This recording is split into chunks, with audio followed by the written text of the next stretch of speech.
മറ്റൊരു പ്രധാനപ്പെട്ട കാര്യം, അൻവർ ഇപ്പോഴും തലവേദനയാണ്. കാരണം ലീഗിൽ നിന്നും ചില ശ്രുതികൾ അൻവറിന് അനുകൂലമായി വരുന്നു.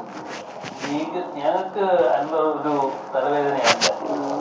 അങ്ങനെ നിങ്ങൾ ആരും തെറ്റിദ്ധരിക്കണ്ട. അങ്ങനെ പ്രചരണം കൊടുക്കുകയുണ്ട്.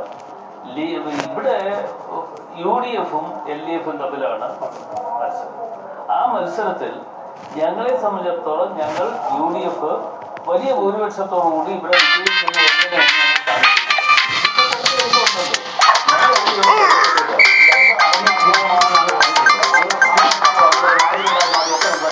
അത് ശരിക്കും അടഞ്ഞ അധ്യായമാണോ?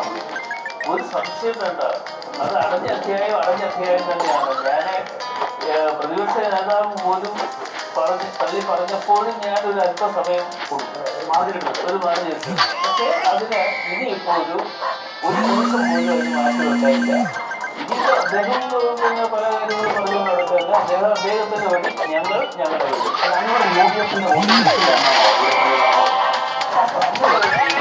വോട്ട് പിടിക്കുന്നതെന്ന് എങ്ങനെ പറയാൻ പറ്റും? ഞങ്ങൾ LDF-ന്റെ വോട്ട് പിടിക്കപ്പെടുന്ന ആർക്ക് പറയാൻ പറ്റും? ഞങ്ങൾ LDF-ന്റെ വോട്ട് പിടിക്കും, ഞങ്ങൾ BJP-യുടെ വോട്ട് പിടിക്കും. അത് തെരഞ്ഞെടുപ്പിൽ മാത്രമാണ്. ഞങ്ങളെ സംബന്ധിച്ചിടത്തോളം എവിടെ നിന്ന് ആരിൽ നിന്ന് എവിടെ നിന്ന് കിട്ടിയാലും ഞങ്ങൾ അത് വോട്ട് പിടിക്കും. അതാണ് ഞങ്ങളുടെ ഇന്നത്തെ UDF യോഗം ചേരുന്ന ആദ്യത്തെ പൂർണ്ണ UDF യോഗമാണ്. അത് നിലമ്പൂരിൽ നടക്കുകയാണ്. സത്യം പറഞ്ഞാൽ ഈ ഉപതെരഞ്ഞെടുപ്പുമായി ബന്ധപ്പെട്ടുകൊണ്ട് ഇവിടെ സ്ഥലത്തുണ്ട് എന്നുള്ളതുകൊണ്ടാണ് യഥാർത്ഥത്തിൽ UDF യോഗം തിരുവനന്തപുരത്ത് പ്രതിപക്ഷ നേതാവിന്റെ വീട്ടിലാണ് കൂടെ തീരുമാനിച്ചത്.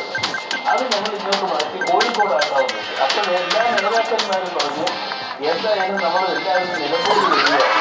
നിലമ്പൂരിൽ വരുന്നു എന്നുള്ളതുകൊണ്ട് നമുക്ക് അവിടെ വെച്ച് വെച്ചാണെങ്കിൽ കുറേ കൂടി സൗകര്യമുണ്ട്. നാളത്തെ ഒരു ദിവസം വെറുതെ മേക്കത്ത് പോകുന്ന മറ്റ് പ്രവർത്തനങ്ങൾ നടത്തും എന്ന് അറിയിച്ചതനുസരിച്ചാണ് ഇന്നത്തെ UDF-ന്റെ കൺവെൻഷൻ കഴിഞ്ഞതിന് ശേഷം ഇവിടെയുള്ള നേതാക്കന്മാരെ വെച്ച് ഇരുത്തി ഞങ്ങൾ കാര്യങ്ങൾ ആലോചിക്കും. തുടർന്ന് എന്തൊക്കെ വേണം, തുടർന്ന് നമ്മുടെ സ്ട്രാറ്റജി എന്താണ് എന്നതിനെക്കുറിച്ച് ഞങ്ങൾ ആലോചിക്കും. ഇന്നത്തെ UDF-യോഗത്തിന് അനുഭവം ഓരോ കൊണ്ടുവരില്ല. ഞങ്ങൾക്ക് അങ്ങനെ ഒരു കാര്യമില്ല. അത് പൊളിഞ്ഞ വേണ്ടി നമ്മൾ പ്രവർത്തനം എന്ന് പറയുന്നത് അതൊക്കെ